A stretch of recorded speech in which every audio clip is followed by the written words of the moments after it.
Jordan Willis with an ankle, Nick Bosa with concussion, and Fred Warner with an ankle. Go ahead. Kyle, any early indication on severity of Fred's injury? No, I think it was similar to what he did earlier in the year when he had one, but we're not sure yet. So more tests tomorrow? Yeah, I mean, he's got a chance. So. What are your emotions? What are the emotions in there right now after that one? I mean, the guys were excited. Still trying to figure out where I'm at. It was pretty emotional out there. Lots of opportunities. I thought we had to win the game. I felt like we did on a number of times, but those guys just kept fighting. We had a couple mistakes there at the end that shouldn't have let it get there. But just the guys that come out and finish that game, especially in that environment, was a hell of a win by the guys. You played that last 8:36 without Nick and without Fred. What does that say about your defense that you were able to kind of hold it together? I think it says so much about our guys all year. Like just to lose two of our best players, our captains, and be able to protect a lead like that too. I mean, when you're missing your middle linebacker and you're missing our best pass rusher, the guys stepping it up in their place, and I think you guys have been seeing guys do that these last couple months too, and just how much all guys who haven't been playing just have been fighting these last couple months to get back and to get healthy enough to play against the Rams, and then this week to play in the playoffs.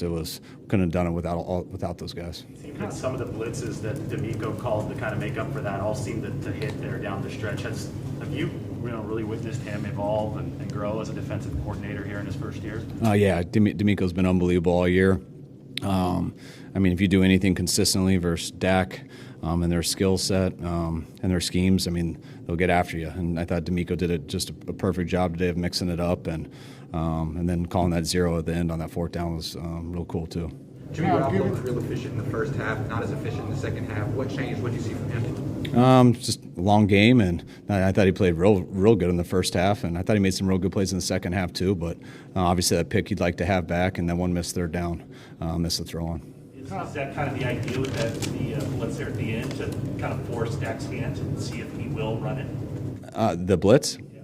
No, that was just part of calling a game. I thought that we had a good third down package where we were bluffing a lot throughout the game, mixing it up, sometimes going out of there and sometimes blitzing, and you just want to keep them guessing until the snap. And it's always a gutsy call when you go all out in that situation, but it was the right call. Were you expecting that the officials to call the game at that point? Did you see the clock expire, or were you expecting one more play? No, I thought it was over because I saw it live. So I was very confident it was done. I was just nervous that sometimes when you're real confident, you think you see it right, sometimes it changes. So you're never fully sure until they let you know. Kyle, you had a lot of games. Set up by the fake field goal that got them, or I'm sorry, fake punt got them the field goal, the interception, but the short touchdown drive. They really didn't do anything at all against your defense. Given the opponent and the stakes, is that as good a defensive performance as you had this year? I don't know. I think we've had a number of good ones. But, those guys getting that turnover by K1 was so big. Going 3 and out to start the game, then the roughing the punter and going 3 and out right away again, and doing against that type of offense, it's got to be up there. But I'll let you decide that. Kyle, you had a lot of games this year, close games like this that went the other way, particularly early in the season. Putting 2 in a row together like this when it matters the most, what has your team shown you, particularly over the last 2 weeks? That's the cool thing about football. It's never a 7-game series, so there's lots of ways to win one game. And I think that's why people enjoy watching football. It's one game, and there's so many different ways to win it. I like to think that we have a team built to do it. You do that through experience, and I think we won a number of different ways this year. And I'd like to finish people out better there at the end. I don't think we should have gave the ball back to them, which we definitely should not have with that mess up on 4th and 1.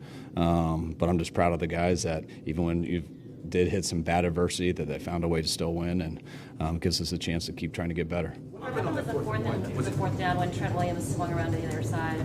We just shifted to an unbalanced, and it was on the silent count, and it was quarterback sneak all the way, but Jimmy got real excited because of the look and didn't let Trent get set. He's got to let him get set. It ended up not being a problem, though. I was going to struggle answering that, though, if we lost. But, yeah, Jimmy's got to let him get set. Trent, it didn't look to me like he false started. He just didn't get in his stance yet.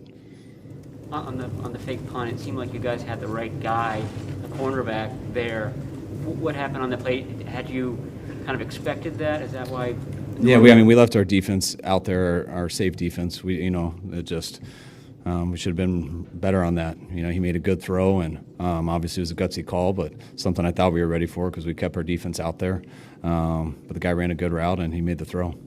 How you guys have just been finding different ways to win this year, but I feel like the one constant is you guys play with a level of aggression and physicality you really don't see, and even more so than 2019. Where does that come from? I think we got guys who really like football. I think we got guys who like to practice. I think we got guys who like to play. We try to look at it as you don't try to get more up for games. You're up as much as you can for every game. There's only one way to play, and you try to talk that way a lot as a coach. You try to emphasize the guys who do that, but it's all just talk until you got the right people. And we got a bunch of guys in there who I love coaching because it's not hard to get them to play, and it's very fun to coach them. You mentioned earlier this week how much the rivalry meant to you as a kid. Did you tap into that at all this week with your team? And if so, does this mean anything extra to you to beat the Cowboys? I tapped into it with our team a little bit just to kind of show them and also to pump them up. I really enjoyed Friday just showing them. I remember Thursday night I was at my house and I wasn't sleeping, so I just want to watch the 94 game.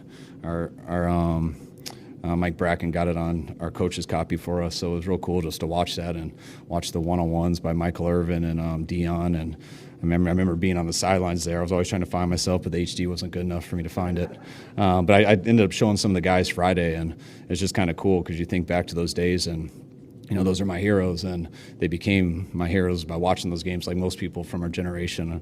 I just tried to remind our guys that, Dion and Michael, they were 25 then. They're just like you guys, and showing them plays of Ricky Waters and guys. These guys become everyone heroes because of what you do in the playoffs, not what you do in the season. And I don't think our guys totally know the rivalry. They got an idea now, but they knew the moment and they were ready for it. And it was a tough game, and give a lot of credit to Dallas. It's a real good team.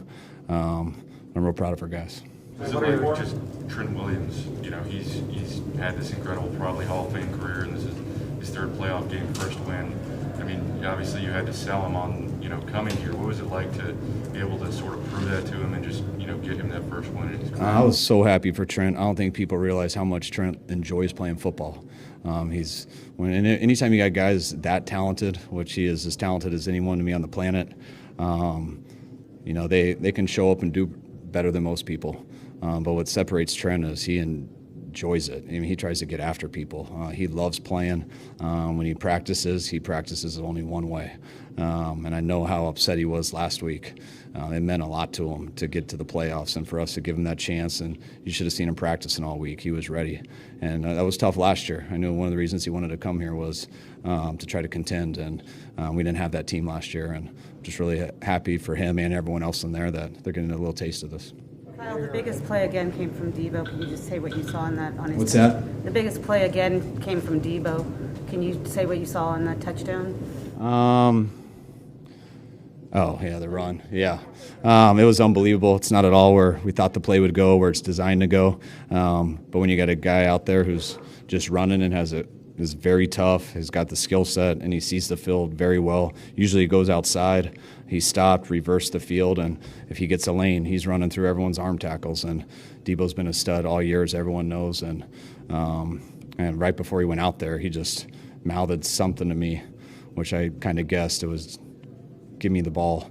And he was. When I look at him talking that way, it's extremely motivating, and he makes it a lot easier to call plays. Meant to go outside? It is usually meant to go outside. It's never meant to go back the opposite part of the field. You're blocking down and getting around, but they overplayed it a little bit, and Debo made him pay.